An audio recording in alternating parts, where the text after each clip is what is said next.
सुबह सुबह देवी माई का गीत गावत बानी। अच्छा लगी तो लाइक सब्सक्राइब जरूर करिए। हमार वीडियो सब्सक्राइब करने के बहुत 2-3 साल गावत बानी गीत हमरो को ध्यान देंगे भैया लोग दीदी लोग।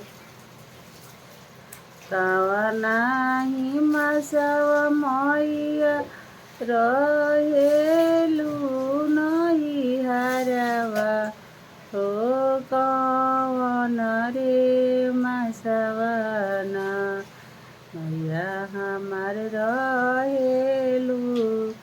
ससुरवा हो कवन रे मसवना कवनाही मास मैया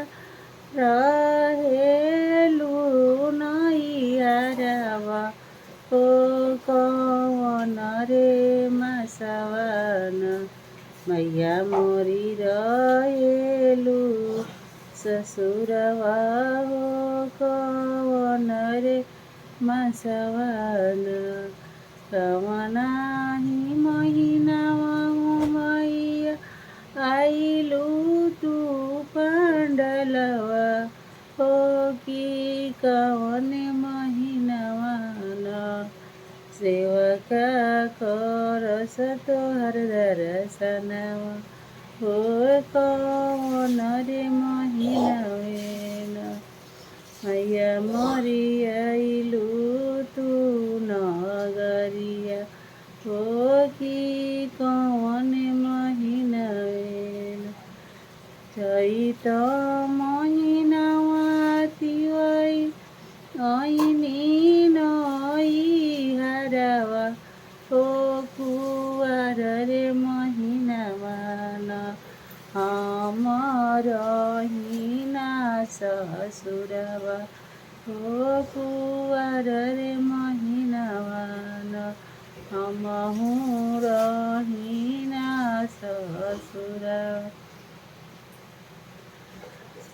कुवार महीनावा हो सेवक ऐनी हम पंडलवा हो सेवकवा लोगवाना दर्शन करेला हमार हो सेवकवा लोगवाना जवने आशीषिया हो मैया राम लक्ष्मण के दिहलू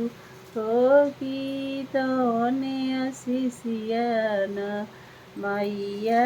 हमारा हमारो के दिहा